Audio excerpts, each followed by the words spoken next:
आज बनवणार आहे मी फुलगोबीचे पकोडे। अगदी कुरकुरीत असे आणि छान पण लागतात खायला। न खाणारे सुद्धा खातात आवडीनं। फुलगोबीचे पकोडे बनवण्यासाठी इथं मी गोबी घेतलेली आहे बघा। गोबीला पहिलं तोडून घ्यायचं। याच्यात आळी वगैरे आहे का ते बघायचं व्यवस्थित। गोबीला कापून घ्यायचं असं लांब लांब। पकोडे बनवायचे म्हणलं तर लांबच कापायचे बघा, याप्रमाणे कापायचे। सर्व गोबी मी अशीच कापून घेणार आहे। गोबी सर्व कापून झालेली आहे। गोबी धुण्यासाठी मी पाणी घेतलेलं आहे। पाण्यामध्ये थोडं मीठ टाकायचं, गोबी टाकून घ्यायची, 5 मिनिटं असंच ठेवायचं।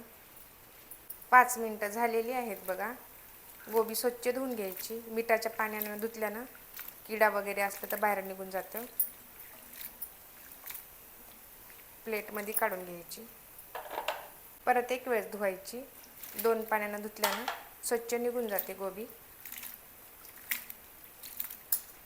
गोबीचे पकोडे बनवण्यासाठी साहित्य: अर्धा चमच जिरा घेतलेला आहे, 1 चमच धने घेतलेले आहेत, कोथिंबीर घेतलेला आहे, 7-8 हिरव्या मिरच्या घेतलेल्या आहेत, आल्याचा तुकडा घेतलेला आहे, लसणची पेस्ट घेतलेली आहे, मिक्सरचं भांडं घेतलेलं आहे। मिक्सरच्या भांड्यामध्ये सर्व साहित्य टाकून मिक्सरला बारीक करून घ्यायचं।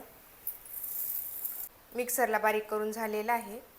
गोबीचे पकोडे बनवण्यासाठी मी इथं बेसन घेतलेलं आहे, तांदळाचं पीठ घेतलेलं आहे 1 चमच, चवीनुसार मीठ घेतलेलं आहे, लाल तिखट घेतलेलं आहे अर्धा चमच, थोडी हळद घेतलेली आहे।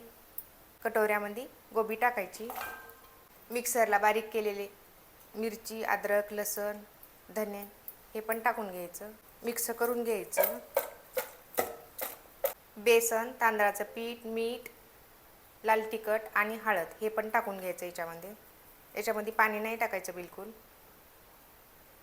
मिक्स करून घ्यायचं। 1 अंडा फोडून टाकायचा। अंड्याने कुरकुरीत होतात पकोडे। हाताने मिक्स करून घ्यायचं। 10 मिनिटं झाकून ठेवायचं। 10 मिनिटं झालेले आहेत। पकोडे बनवण्यासाठी गॅस ऑन करायचा। गॅसवरती कढई ठेवायची।